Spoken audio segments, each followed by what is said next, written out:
media is evil. We are the resistance.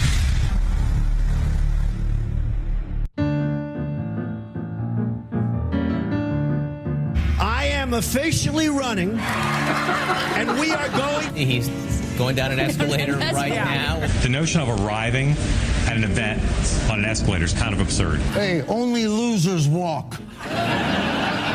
Presidents take Stair Force One. Is Donald Trump a serious candidate?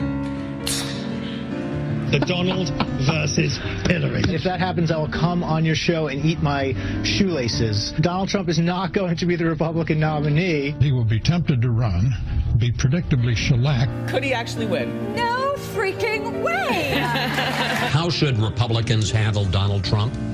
Ignore him. Why on earth would we be considering him as a serious presidential candidate? He is a clown show. He is going to go down. He's not going to be the nominee. Will not be the Republican nominee. I just don't believe he'll be the nominee. He might get to 1,237. Realistically, I wouldn't bet $1 on it. It's going to be Rubio. I'm telling you, it's going to be Rubio. Ted Cruz, I believe, will be the nominee. I don't think it's likely that Donald Trump will be the nominee. I don't think he'll be at the top of the ticket. He is not going to be the nominee. Not going to be the nominee. Not going to be the nominee. Donald Trump is not going to be the Republican nominee, period. Donald Trump is not going to get the nomination. Donald Trump's not going to be the Republican nominee. I don't believe Donald Trump will be our nominee. It's not going to be Donald Trump. He's not going to be The nominee. Donald Trump will not be the GOP nominee. Which Republican candidate has the best chance of winning the general election?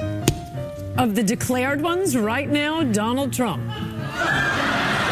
We better be ready for the fact that he might be leading the Republican ticket. Next. I know you don't believe that, but I want to go on. Donald Trump's once again making noise about running for president. Why is anyone taking this talk seriously? They don't think I'm running. Nobody, it's really a funny thing. You may be surprised. I will only be surprised if you say you are running. He would be tempted to run, be predictably shellacked. Do not tell me that Donald Trump is in this to win this, okay? He's a sideshow. This is going to turn a three-ring circus into a freak show. How should Republicans handle Donald Trump? Ignore him. They all said I'd never run. I announced I was going to run. This guy is not a serious candidate. He's not filed his FEC election papers. Well, he'll never file his form papers. I filed my form paper. Whoa. He is. Don Voyage, it says. Trump is toast after insult. I mean, look, it's all entertainment. He's having the time of his life. I'm really doing well. I mean, hey, are we leading in every poll? Every single poll. Can anyone stop the Trump juggernaut? It's clear that Donald Trump is not what some people think, which is a summer fling. It's the summer of Trump. How good is that for my ego? The fearless host, Brock Lawley.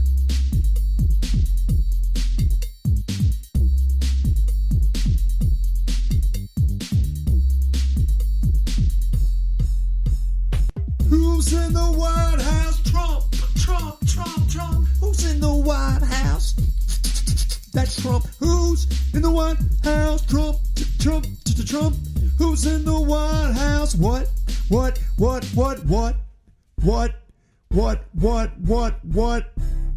Trump.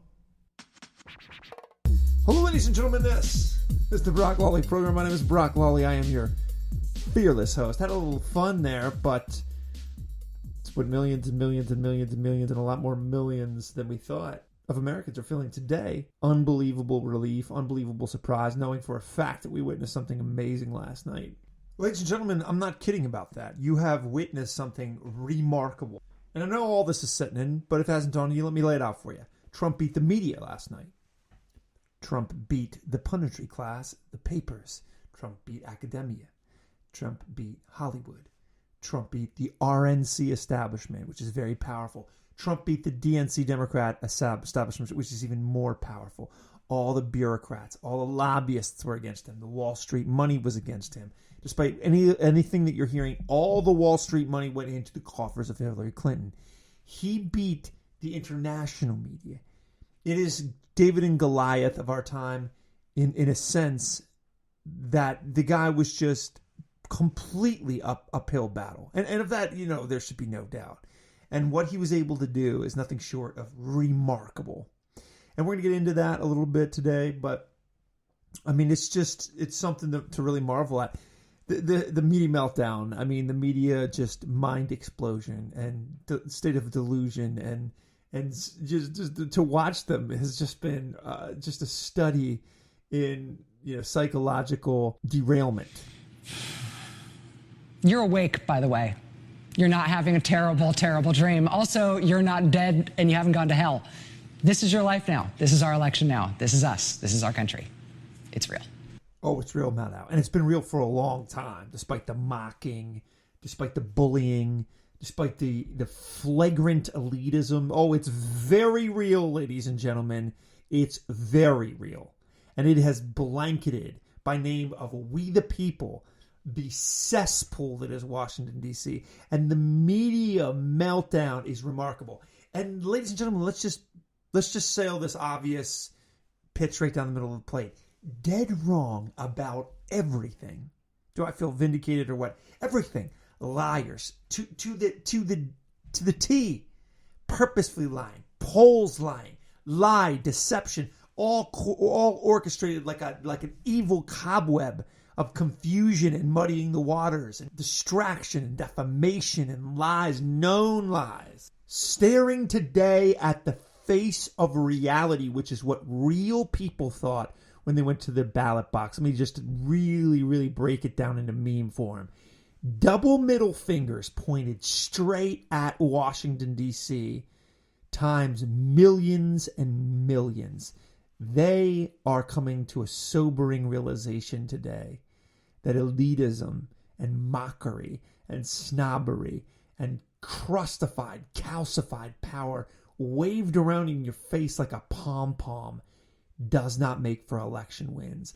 Ladies and gentlemen, I have Democratic friends crying in their cornflakes. It's just too much for them to bear.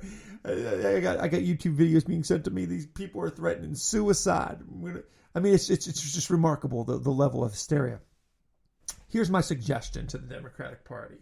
Take it or leave it. I'm not, mixing my words. I don't want you to win. I think your ideology is poison to the well of this democracy. But here's my humble offering to you. Next time, don't rig your primary election in an election of change when you yourself have a revolutionary candidate in Bernie Sanders.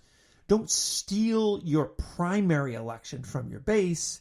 And then, just a suggestion, don't run a known flagrant criminal several times over who sells her Secretary of State position for personal wealth. Don't run a cardboard cutout establishment goon in a year of change. That seems like watertight advice. Me to you. Ladies and gentlemen, we're going to enjoy this compilation. Let this be your political sweet tooth enjoying itself. Check it out. I continue to believe Mr. Trump will not be president. And the reason is because I have a lot of faith in the American people. And I think they recognize that being president is a serious job. It's not hosting a talk show. It's not promotion. It's not marketing. It's hard. Okay, that is just rich. B.O., President Fail, has been on more talk shows than most talk show hosts. It's all he does is go on talk shows and run his mouth about himself. Self-promotion. Yo, I'm Barack Obama. Do you like the suit? I'm Barack Obama. That's right. Did you see the way I swaggered out on stage? I'm Barack Obama. Everything I touch turns to pure fecal matter, but I'm Barack Obama. That's right. Did you hear what I said? My name's Barack Obama. Wait. Hold up. Hey, hold up. Hey, listen. Hey, everybody. Hey, listen to what I'm saying. Hold up. Everybody sit down and be quiet. Last night, the American people said, no, Barack Obama. You sit down and you be quiet. You have been railroading this country. You have been dividing this country. Your party has been pure poison for 8 years. We have had enough. We voted for the Republicans twice to stop you. Ladies and gentlemen, I present to you President Donald Trump as a result. Donald Trump cannot win a choice election. Without college-educated white voters, Donald Trump can't win. Because if Donald Trump can't win over the overwhelming majority of members of his own party, he just can't get the votes he needs to win the election. Can Donald Trump win a general election? My view is no, but we'll see. Now, what's amazing is today those exact same empty suits are out, of course, offering advice and filling your ear with this or that. More rich than that, filling Donald Trump's ear with suggestions and things he might do and what he might want to do and what he should do. And it just so happens to be what they think. I'm watching MSNBC. I'm watching MSNBC. I'm watching CBS. I mean, the best comedy on television right now is on MSNBC. I mean, bar none. No comedy. There's no Saturday Night Live. Forget about it. The best comedy right now is talking heads on MSNBC melting down mentally on live television. It's just fantastic spectacle, fantastic. You can't write comedy like that. Ladies and gentlemen, these same talking heads are like, Donald Trump needs to come around to bigger government. Donald Trump needs to come around to global warming, man-made hoax nonsense. His energy policy. I mean, just filling his... They just got shellacked. My state of Pennsylvania went red. I mean, that's just shellacking. That's a bare, hiney, spanking 1980 style with a switch. And even now, these people don't get it. TV, politicians making excuses, still with the same old mindset. Even after they've gotten shellacked, they still don't get it. Trying to convince us, the American people, trying to tell us, the American people, why we're wrong, why we're stupid, why it's racist. I offer you this as evidence. A racist, abusive coward who could permanently damage the fabric of our society. Do the math. Do we really want to give nuclear weapons to a man whose signature move is firing? Firing things? But we can end this nightmare before it begins. We can save the day. For our children. For our children. For our children. For our communities. For our communities. For our communities. For America. For America. For America. All it takes is all of us. All of us. All of us. We cannot pretend both sides are equally unfavorable. We can't say one vote doesn't matter. Your vote matters. Your vote matters. It affects everything. Not just the presidency, but the Senate, the House, your local officials, immigration, immigrant, student debt, common sense gun laws, the Supreme Court. See, this isn't just an election, it's a tipping point. For the country. for the world. For your world. If you don't know how or where to register, Go to SaveTheDay.vote. SaveTheDay.vote. Make yourself heard. Tell the world that you care about what happens to it. And if you do vote, and help protect this country from fear and ignorance. I mean, just listen to the elitism, the smugness, the disregard for anybody who doesn't think exactly like them. There's no racism. All I hear today is everybody's so afraid of all the race. There's no racism. There's no racism at all. There's no racism involved in this. Deporting illegal immigration is not racism. It's been framed that way so the Democratic Party does not have to talk about illegal immigration. But there's no racism. It has nothing to do with race. It has everything to do with being a sovereign nation with a border, a language, a culture. Americans are just tired of this. Can't say anything. Can't talk about anything. The entire campaign has just been about calling somebody names, calling somebody a racist, defaming, deflecting. They've been in charge. They've been in power. They've implemented policies. It's just been remarkable to watch it. It's been remarkable to watch it. Now it's all about everybody's trying to round up Muslims, or it's Donald Trump doesn't like blacks. I mean, there's nothing else to these people. That's what they're saying today. That's what they've said the entire election. It's not a message. It's not a vision. And then when they lose, it's because everybody in the Americas are big racist. Enough. The American people, this election is about so many things, but one of the many things, a myriad of things, is that we're just tired of being treated like that. I've been saying this for a long time. There's no self-correction mechanism. But to illustrate that, one of the biggest things that the Democratic Party has not going for it is because there is just this perpetual cage around every conversation of substance.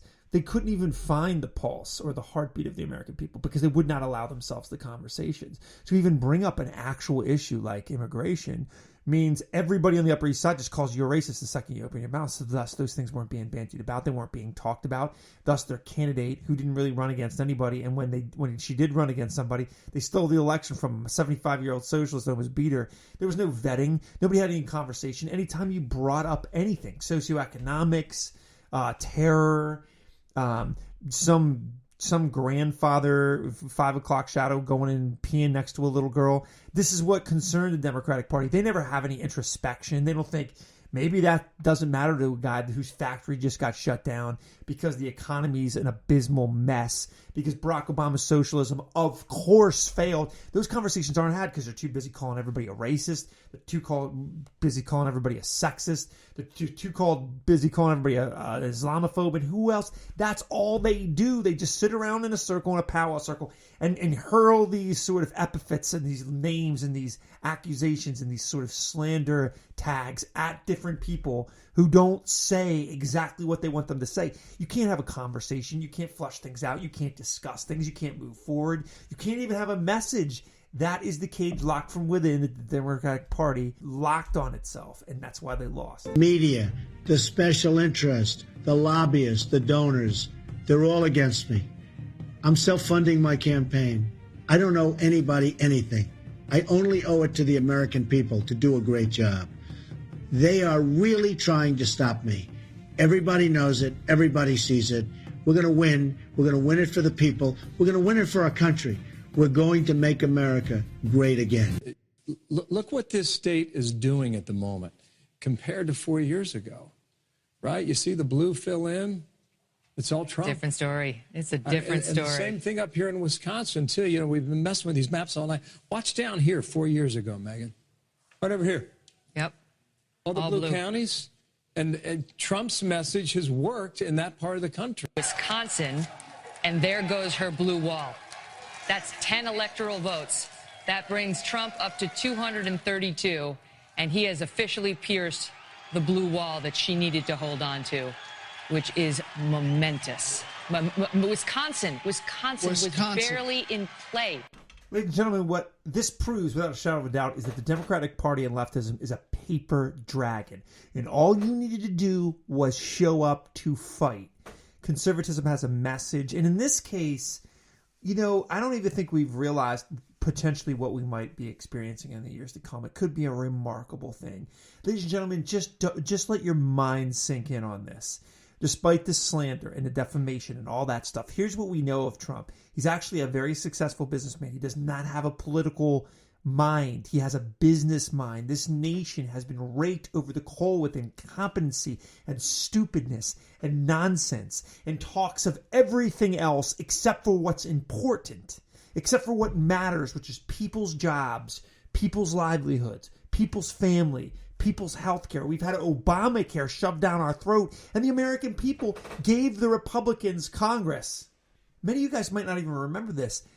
Edward Kennedy's seat, Senator Kennedy's seat in Massachusetts, went red because people did not want Obamacare. And what did the Democratic Party say? Open your mouth and swallow this jagged pill because we tell you so, because we know better, because we are your lords, we are your masters, we are your monarchy. And the middle finger came out big time. No, you're not. No, you're not.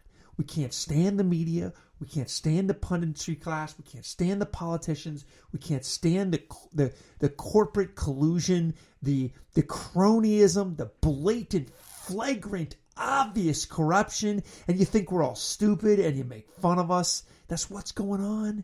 Ladies and gentlemen, what Trump could do could be remarkable. A lot of people weren't paying attention to his Gettysburg Address was nothing but substance. Things like term limits, things that actually restrict the federal government, things that can actually help people.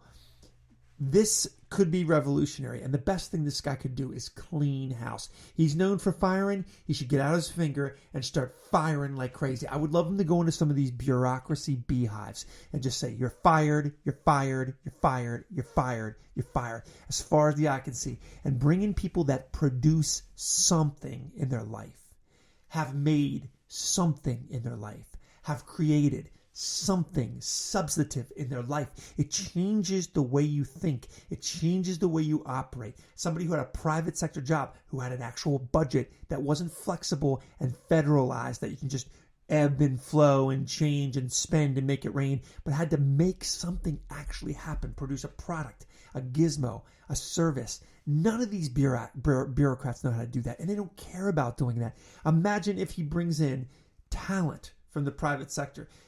Despite all the leftist slander, all they care about is their power. They don't care about this nation. They don't care about this nation. They would have done none of those things that they did if they cared about this nation. Ladies and gentlemen, when Barack Obama, by the way, won his first term, he had the entire government. And what did he do? He shoved out, without a single vote, he shoved down Obamacare into your throat, which to this day is a noose around the Democratic Party's neck. More importantly, the American people's neck. That's what's actually happening. That's what's actually happened. The other thing I wanted to touch on real quick as I bring this to a close is the Republican Party. I can't tell you how pleased I am that Donald Trump is going to be a wrecking ball to that horrible, cowardice, Benedict Arnold clapping each other's buttocks that is the Republican Party. They do not deserve respect. They do not deserve to prance around like they represent anybody anymore. Donald Trump is the future of that party. And I don't agree with a lot of stuff Donald Trump represents. I'm not saying I'm gleeful about that. But the corruption and the facade and the do-nothingness and the ability to just let the American people languish without an actual principled party made me think of them as disgusting. And then the American voter, the conservative voter, elects Donald Trump, and these people try to undermine him from his own party. It's so disgusting. And you'll watch all these rats jump from their sinking ship, and they'll do it with sweet talks, or Donald Trump should moderate, or Donald Trump should do something that the Democrats want, or Donald Trump should, what you should do is pack your bags and get out of our sight. We never want to see you again. We want you to be the dodo bird. We want you to be the dinosaur. Be gone with yourself. Be gone. You are yesterday. You are rear view mirror. You're lucky you don't find yourself in prison. Just make yourself scarce. We don't want to see you guys, Karl Roves and all you clowns. Get away from us. Be gone.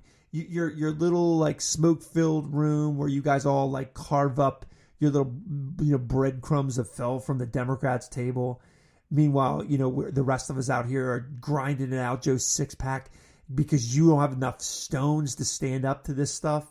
As the country gets raped, as we send billions of dollars to stinking Iran, as we sign deals that are just preposterous, these people are just ridiculous. The Republican establishment should be so ashamed of itself, it can't even hardly live with itself.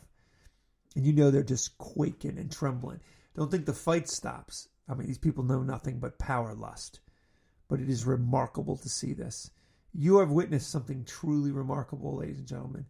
And don't let the petty squabbles and all the race talk and all that nonsense. Here's Van Jones, the Marxist Van Jones. Even got kicked out of Barack Obama's administration for being too left wing. Here's this dude crying on his white sleeve. People have talked about a miracle. I'm hearing about a nightmare.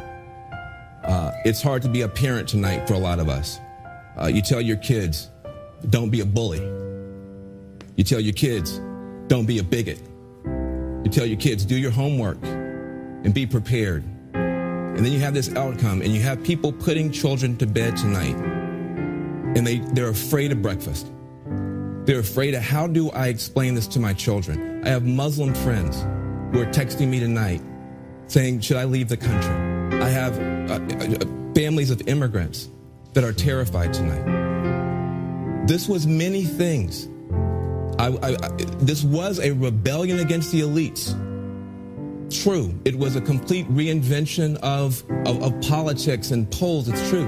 But it was also something else. We've talked about race. We haven't talked about race. This was a white lash. This was a white lash against a changing country. It was a white lash against a black president. And that's the part where the pain comes. And Donald Trump has a responsibility tonight to come out and reassure people that he is going to be the president of all the people who he insulted and offended and brushed aside. Yeah, when you say, you want to take your country back, but we don't want to feel that someone has been elected by throwing away some of us.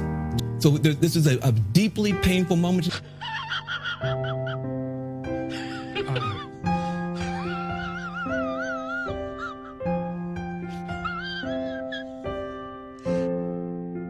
is kind of irrelevant because he's saying the things to people who are hurting.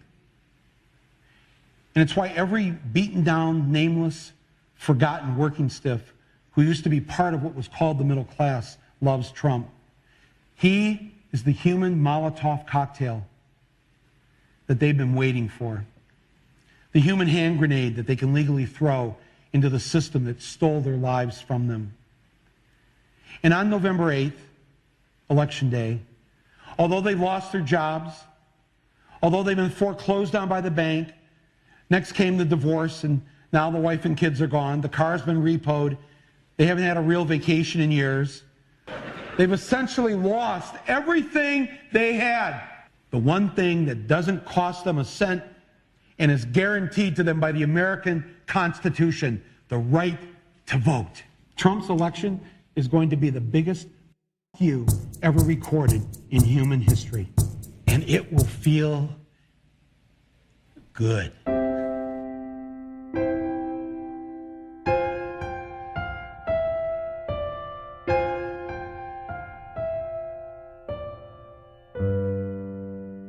Oh, the world owes us a living. Oh, the world owes us a living.